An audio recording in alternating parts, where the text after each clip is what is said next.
It's hard to say what has been the most brutal death that Fire Force has seen to date, but anytime we get a really good focus and emphasis shot on someone burning alive, generally that takes the cake, but usually they turn into an inferno, so it kind of takes down the brutality a tad because they almost become like a zombie-like creature, so it doesn't feel as insane as just seeing a general person be ignited by a flame and burning to death and not turning into anything else. But I think his name was Panda, I could be mistaken if it was the other one, but his death from Inca, it takes the cake of the one that has shocked me the most if I'm being totally honest, and maybe it's partially because it's the most recent brutal death, but honestly there was something about not even just him dying that way, but by the person that he was risking his life for doing the ignition that caused such a brutal thing to occur. Having someone like Inca who joins this insane cult, it's not the most shocking of things. In all honesty, I thought it was either she was going to do her own thing or she was going to join up with them because it'd be the most dangerous. That makes total sense.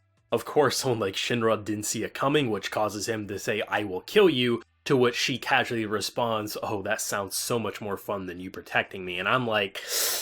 insanity. Absolute ludicrous insanity. But there was something about this episode that just made me let my guard down, as if because she was joining up with them, it almost made me feel like I knew what to expect. As if, of course, she's a lunatic, she's deranged, she wants to see the world engulfed in fire because it would cause her the most fun. But for whatever reason, I don't know if this was intentional or it was just because of how I was watching, but just the fact that I let my guard down thinking I knew what was going to happen, Shinra getting his ass handed to him, the fact that they would retreat because they have what they came for, made it feel like we knew what was going to happen. So when you start seeing the ignition lines, I was like, nah, they're not going to do it. Like, I think she's going to be like, you know what, knock him out, because honestly, Karen, I mean, he's a brutal person, but I thought maybe he would go flying broken bones. I just, for whatever reason, I bought into her not being that insane, despite her many faces and her mind seemingly melting throughout this episode. So when you start seeing the smoke, I was like, okay,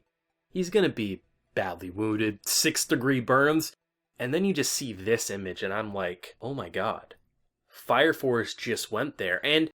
it's not that type of brutality that's there for edge and just for shock, but rather to really tell a story. That Inca, the character that Shinra was risking his life to bring to their side,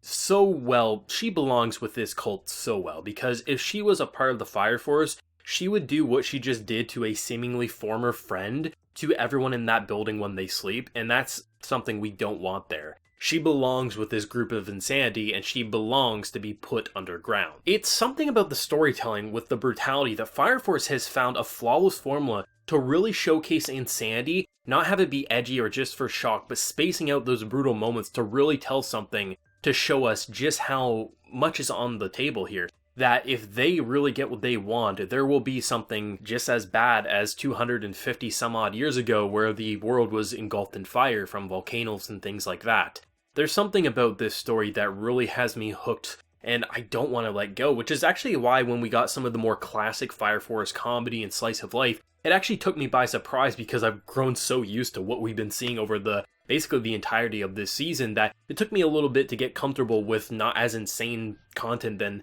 what was being happened, like just simple dialogues and things like that. But once I did get readjusted, I was really enjoying my time with this episode and really excited to see the mission that they set up, because I think there's something about having just the idea of leaving the city that we've been a part of this entire anime and going out searching to find clues to see what caused the great catastrophe from long ago, but also maybe if they can find some of the more pillars that are going to be either the cause or the salvation for the fire to either start or never happen. Because so far we know of 4, and there's still 4 up in the air. Whether they've already been summoned or if they've always had the ability, it's hard to tell, but things are looking bad. Things are looking very, very bad for the Fire Force, and it's hard to say what's going to happen, because even though for a viewer's perspective, Inca not joining the Fire Force was probably the most likely of options, I don't think many of us expected her to go that insane, at least that quickly. Her being around the cult, of course she was going to lose her marbles, but I thought it was going to take maybe a couple of interactions with that cult before she would just start igniting people, because what she was doing up until this point was she was saving people for a price. She is insane, she needed to be in an asylum and get worked on her mental issues, but I didn't think she would go that extreme that fast, but it shows you that she was playing a normal, semi-normal person just for the money, just for the fun. And as soon as she was with people who seemingly were okay with the murder, that's where her switch was seemingly shattered, and there's no going back. She might be one of the most crazy characters we've seen, and I don't know what's gonna happen. Not to mention that you reintroduced the whole Joker dilemma, not really knowing what Victor is up to, if we can really trust him. And it's hard to say who you can trust in this show, there's very few you want to. I still don't know what his end goals is, and just the fact that we have an almost anti-hero with Joker, but I did like that moment where they kind of bring up like, hey, you should have joined the Fire Force too. He's like, maybe I should have, as his puff of smoke basically makes him into a Fire Force soldier. I'm really hoping they go into a decent amount with Victor as well as Joker in this season, because there's some of my favorite just mystery dilemmas that we have in this show, and I think there's a lot of possibilities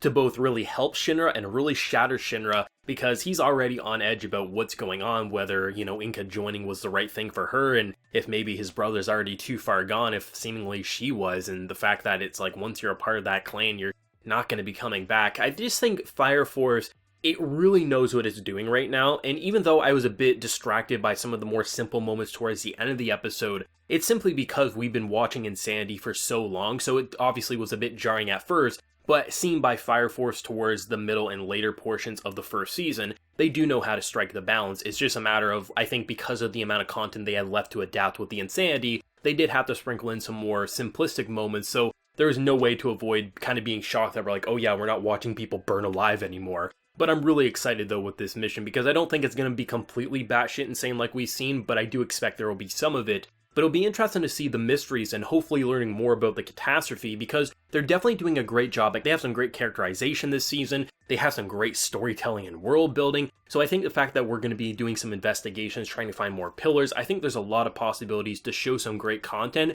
while also having some fun. Based on the preview of next week's episode, generally I don't watch the previews because I'm scared of spoilers, and I guess the preview for last week actually is kind of spoiled this week, so I avoided a bullet there. But it does look pretty wacky and fun, and I think Fire Force can kind of deserve a bit of a break, but if they shock us with some brutality, I'm not going to be complaining or shocked in the slightest. I think this episode really highlighted just how important it is for Shinra and Company 8 to stop this catastrophe. It's very easy to say, oh yeah, if you have a catastrophe on your doorstep, of course stop it. But we've seen some shit, and we've seen a lot of shit in this anime, especially in the second season, and it had me scared. It actually had me feeling these deep-rooted fears, and that's how you know David Production has gone all in, and that the storytelling is really being written to the highest degree, because they're knocking it out of the park. What did you think of this week's episode, and just Inca doing that ignition? Like, what did you feel? Because for me, it got some of the biggest emotions out of me with this week's episode. I'm not even joking. Whatever you're feeling though, do let me know. If you enjoyed the video, be sure to leave a like to show your support, and remember to hit that subscribe button if you happen to be new around here. So until next time everyone, please take care and have a good one.